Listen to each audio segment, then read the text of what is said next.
Good morning, everybody. Happy Sunday. Today I have with me a dear friend and somebody that I highly respect and look up to, Neal. Neal is in the space of, he owns his own cybersecurity company. He has a program for men, being man. He is passionate about building people up, businesses and companies. So Neal, I just want to ask you a few questions today about, I guess we could start with how people could pivot their business and how you feel about these times that we're going through. Sure. So, Jennifer, first and foremost, thanks for making the time and the space for today. I really appreciate it. Um, I think that the crazy thing is I think that we're in very interesting times, in that the planet is going through an unprecedented event that nobody knows how it's going to kind of shake out, right? And in a lot of our teachings, um, whether it's personal development or growth or whatever you subscribe to, it's very clear that if it's something that we've been through before, we know how to get through it. We know the solution. Um, but also, this is where a lot of innovation comes from when people are, from business perspective, are reacting to what's going on in kind of the general business world. And I think that this is very interesting because we've never been in a time where physically, right, we've been kind of sent home. But the amazing thing about this is that we've got all this technology, right? I mean, we're able to connect, even though everyone's been quarantined to their houses or sent home or whatever term you want to use, we are able to still have a conversation, connect with people over the phone, have meaningful conversations, and pull those tools and resources together in order for people to pivot their businesses. And that this is an amazing opportunity for us to take tools that we've all tinkered with and played with, but really seeing how we can pivot your business into doing something virtually or doing something online. I'm seeing very lots of brick and mortar businesses that I know. Whether you're a retail store, whether you're a yoga studio, whether you're a restaurant, whether you're a brewery, um, all moving into like subscription models, membership models for yoga, doing yoga online, um, food delivery to, door to door. And while it's got to be challenging and tough for everybody to do, I think it's an amazing opportunity for people to streamline their businesses and to make better use of their time rather than spending an hour commuting to work or 10 other different ways that time just got wasted through the day. I'm excited for it. Yeah, I know. I feel like you're one of the most inspiring people in that space because you're a rock star and I love you. So, so, so now I know that you have a very successful business in the cybersecurity space. And is that something that we should worry about during this time of everybody pivoting their business virtually or even social networking? Like I saw you posted an article about TikTok and how we might have to worry about that.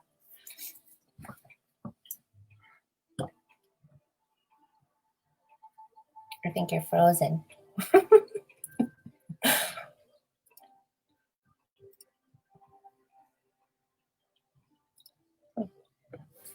Well, hopefully Neal comes back soon. I don't know if you guys could hear him, but I guess right now I could talk about how I met Neal.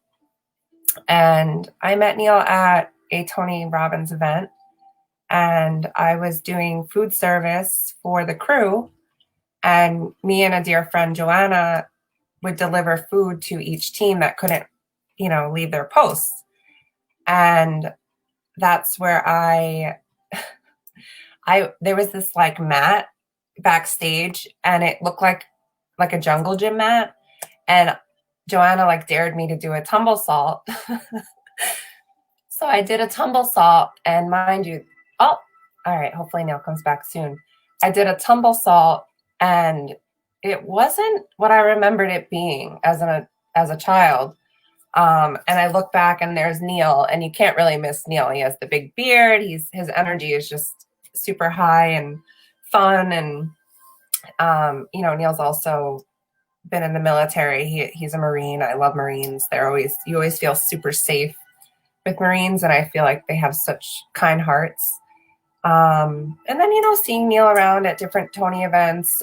He was at our crew party, and then at Date with Destiny, I was food team captain there, and I would go in the room, and we just kept bumping into each other. So it was a great opportunity to build a nice friendship, and I have great memories with Neal, whether it's drinking Mad Hatters out of teacups. He also invited a small group of us in New York City. They have this place called Sound Bath. So a bunch of us went to the Sound Bath before an Unblinded event in New Jersey. Oh, here he is. Hold on. There you are. Okay. I was just All right, going let's over try that again.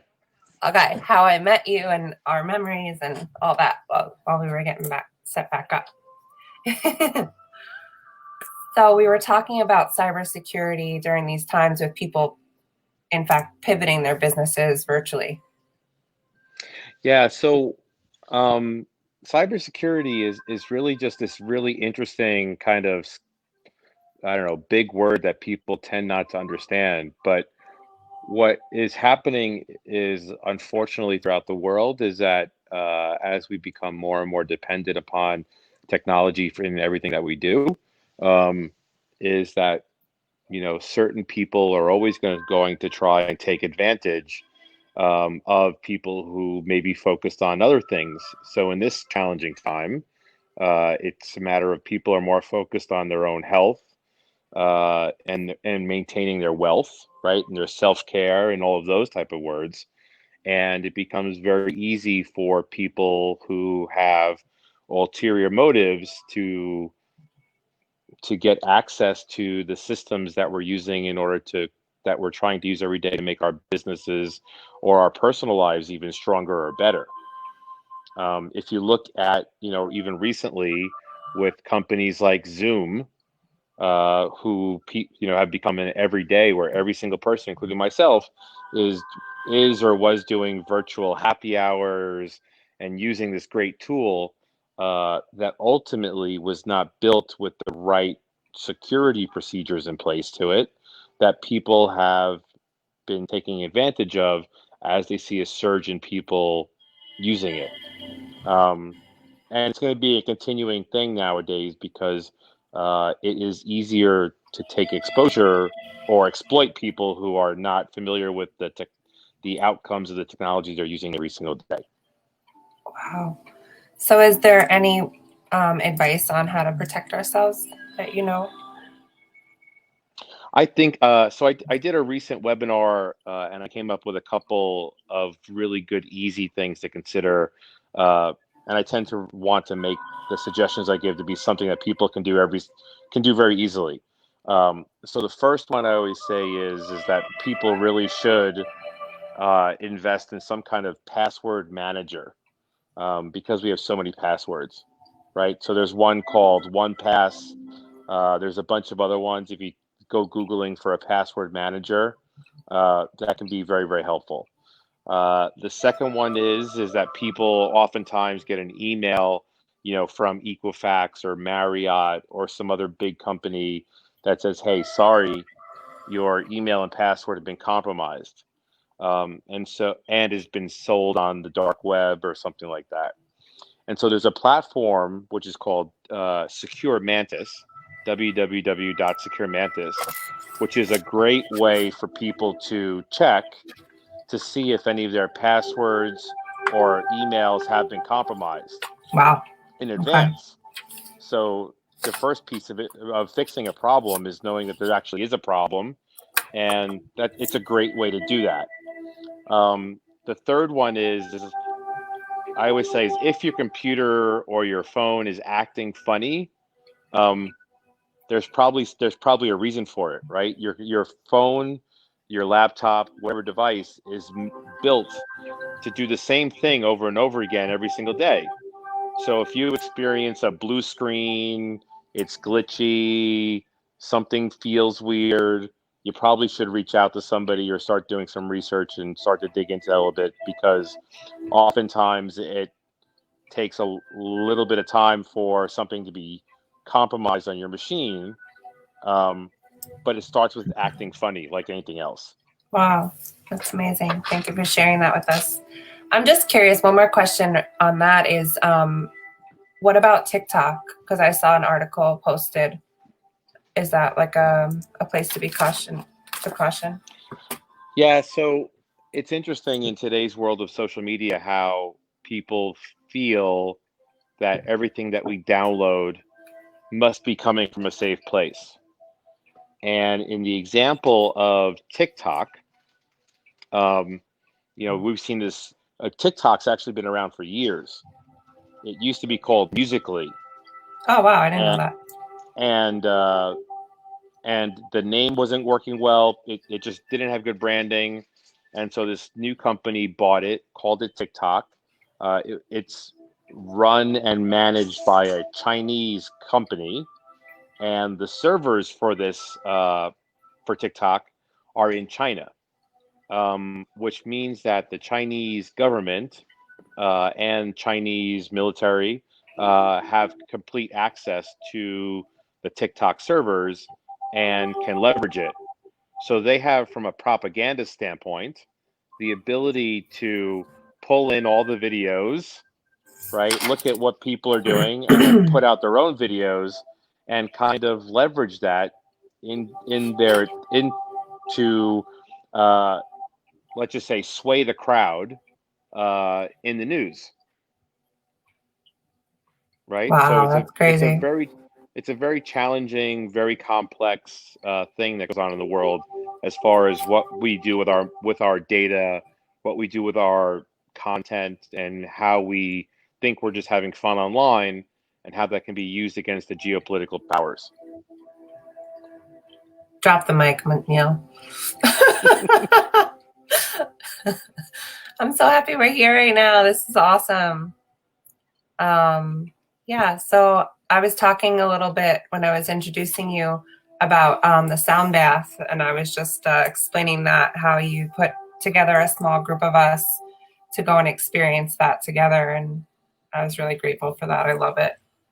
Um, so I know that you've also traveled the world, and we spoke in person a little bit about that, but and I know this time is a little bit challenging for you because you're used to being on a plane every week and you're kind of stationary right now, which is a blessing. I think you're learning how to dance and you seem really happy. So back to the travel. What did you travel leisure or business, and what's your favorite place you've traveled? I think I've got lots of favorite places all over the world. So um, with I guess with running a cybersecurity company becomes lots of responsibility and uh, being accountable to the software and the teachings that you give people. And so because of that, I've spent the last 2 years pretty much on planes every single day. So globally, I've traveled a couple 100,000 miles around the globe. Um, been to 30 plus countries in the past probably year and a half to 2 years, and have garnered as a result of that a really interesting perspective on, where we sit as a global, I don't know, entity. I often tell people I'm a global citizen because once you've spent as much time around the globe, interacting with various cultures and way people operate and stuff like that, it really does change the way that you perceive the planet versus your own country or your own neighborhood or something like that. So, Neil, were you born in the US? I know you lived in New York, but I thought I saw that you were born in somewhere else. Born in New York City, Oh, okay. um, but but started traveling the world when I was 9 or 10, and pretty much haven't stopped since. Wow. So how are you able to have that experience at such a young age? My grandparents, all four of my grandparents were immigrants from Europe, and so at a very young age, they started taking me to back to Ireland and back to Italy, where they were from. And I think that was just my, the bug of travel just got, or the seed of travel just got planted at an early age. And then, of course, my military time, I was overseas for a large portion of that. And then even into the business world, I've always had this affinity with uh, building things that have a global need or purpose, and therefore always facilitated it. I have a really good idea I want to propose to you. What do you think about an elephant sanctuary? Right? We're going to open one? We definitely need more of those. That's for sure. Oh, you're so sweet. So, that's a little joke that we have. So I also wanted to talk to you about your being man. And I don't know how I wound up in the group to listen, but what inspired you to do that? And how is that going? You know, it's interesting because in my own personal development work, um, I had probably a couple of years ago um, really sat down and looked at how on paper I had accomplished all the things that should equal innate happiness, right? I had run big companies. I had children. I'd been in relationships, um, traveled a lot, and yet there was still this like gaping hole inside of me of of not being fulfilled. Um, and it was really interesting to go through that, and then over time, really having to realize that there was just there was work inside of me that needed to be done, and that took me down this path of really looking at what it means to be a man, and I started to reach out to various men's groups. Um, some of them I could get in line with, and some of them I just couldn't because of various reasons. And then I came across the Being Man group, um, which then really was a group that I could really get in line with. And then it sent me down a different path of um, before you're going to be part of a man's group and before you're going to be, I don't know, part of something, a part of a team, you really got to work on yourself first as a man. And so that led me down the path of really doing a lot of work and a lot of research, and now into my own masculinity coaching, which I do as well. It's amazing. And I mean, I was behind the scenes at the Tony event, but I know that you were one on one with Tony. And was that part of it? Were you talking about your warrior and stuff? Yes, I mean, for me, what's interesting is I've done so much of the work on kind of where men can not feel or understand where they fit into to today's society. And I think the best way for anything is if you're going to be coaching somebody or training somebody on something, you really have to live and breathe, in that philosophy. And a lot of the work that I've done leading up to the Tony Robbins events is definitely intertwined with a lot of the stuff that I think what you're referencing is a lot of the work that Allison Armstrong has done, right around these archetypes of what it means to be a real man and to show up in different phases of your life. And what's interesting to me on that concept is we have this like we're in this weird place in our lives as a society where it's like, what's the definition of being a man, right? Or what's the definition of being a woman, right? And for years, like in the 1940s, 1950s, right? We had this time in our society where most women were housewives and most men were the patriarch of the family. They worked, they were the breadwinner, but it was very clear definitions about where they fit into kind of the relationship and into our lifestyle, our livelihood. And then throughout the 70s, 80s, 90s, and into the 2000s, um, that definition just systemically fell apart. And now you have all these people that ultimately uh, are not happy in their livelihood, not happy with who they are, and probably not happy in their relationships because that definition is so vague now, right? I always go back to what I think is interesting as a 42-year-old man is I look at a lot of younger people who are a little bit younger in their 30s, and you have a woman who is strong, beautiful, confident, makes her own money, probably has her own kids, maybe has her own house, and has all the things. And then she wonders why she can't find a man, uh, find her equal, or find a man like. And the man at that age is trying to figure out where he fits into that conversation because for years the man was doing at least half, if not more, of those things, right? And so there's this balance that needs to be from my perspective, there's this balance that needs to be realigned so that people can really come to terms with how being a man and stepping into masculinity or the masculine energy, and being feminine and being able to step into the feminine energy, what that really means. And I don't think that from my research that has anything to do with really what organs you have between your legs at all. It's just a matter of finding alignment and balance. Mm-hmm. And that polarity, right? That's a big part of it. Yeah. Awesome. So, um, hmm, wow, this is like really valuable stuff we're talking about. Is there anything that you want to share? Um, Maybe some dance moves you learned? You're So killing it. I love I'm it. I'm definitely working on my bachata and my salsa.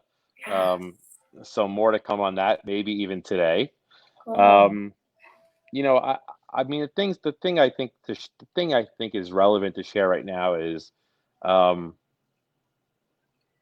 I'm really excited about what's going on in the world right now, and I mean, like, uh, I feel a lot of concern and challenge for people, obviously, that have the potential to get sick, or have potentially lost loved ones and stuff like that through this virus. But I've also seen amazing opportunities for people to really show up in a much more meaningful way, myself included. I've had the opportunity to sit still, r- unlike I've ever had, which has then brought more joy and happiness to me than I've experienced in a very long time. Um, and I think that it really comes down to the mindset that we choose to take. And I'll give you a really good example. Yesterday, I'm here staying in Asheville, North Carolina at the moment. Um, I was up on this beautiful lake yesterday, and I was thinking, like, if you didn't watch the news at all, like turned it all off and didn't pull in all the social media posts, but just pushed out, all the positivity and all these amazing things that you're experiencing, would you really be as stressed out or have the anxiousness that lots of the general population has or is going through every day right now? And the answer is obviously no. And the answer is obviously we're going to come to terms with this and we're going to move forward because that's what we do. Um, and so I think it's a time for people to show up for each other, build really good relationships and sincere relationships during a time of adversity. And some of the best relationships I've ever met built in my life were during the hard times, because you know who shows up for you. I And I just think got chills. that right there is what you what I'm focused on. Beautiful. So, okay, so something else I wanted to ask about the retreats that you started. I want to come to one. So what did you guys do at the last one? I saw you were branding and it looked awesome. Yeah, so just before this COVID-19 thing started to really move forward, I had built out two different types of programs. One is a masculinity retreat, which is all about men kind of recommitting to their masculinity, um, and doing it in a very, very meaningful way. So that was the one retreat that will start again once this goes back to normal. Um, the second one, the one you're referencing, is that I've been on top of cybersecurity. I've been playing heavy in the social media space for probably since it started, right? Like for a very long time, for at least for over a decade. And people would often come to me and say, "I don't know how you can post like this. I don't know how you were able to figure out how to do this on social media in this way." And what I realized was, you know, being able to scale, right, your content is one of the hardest things possible, because people get so far into the weeds when you're trying to build your own brand and do it all on your own, or even have somebody do it for you. And so the concept of this retreat, which the first one was in Puerto Rico, was to bring a group of entrepreneurs together, bring resources that that they could use to them, and do it in a place where it's amazing, right? So what we ended up doing was getting one of Gary Vaynerchuk's content crews, um, bringing them with me, bringing them to this amazing. Uh, I dare call it a mansion, um, on top of a mountain in Puerto Rico, and you spend the first day getting to know each other. Then you spend the next 3 days going through what branding, content creation, podcast creation, amazing photos, FOMO photos, and then turning it all into social media content that then comes back with you. Beautiful. That's amazing. Yeah. Where do you? I know it's maybe sometime in the future, but where do you plan on having your next event? So the next two, once this all goes back to normal, one will be in Costa Rica, and the other one will be in Turks and Caicos. Wow, you're a rock star. That's awesome. All right, Mr. Neal, I highly appreciate you. I hope you know that, and I think you shared with us a lot of great value today. I can't wait once this is over to have a Mad Hatter and a teacup with you. And if you guys do a video later, tag me in it so everyone else could see. All right, sounds good. Thank you for doing Okay. this. I appreciate it. Thank Be you so well. much. You too, love. Bye. Bye.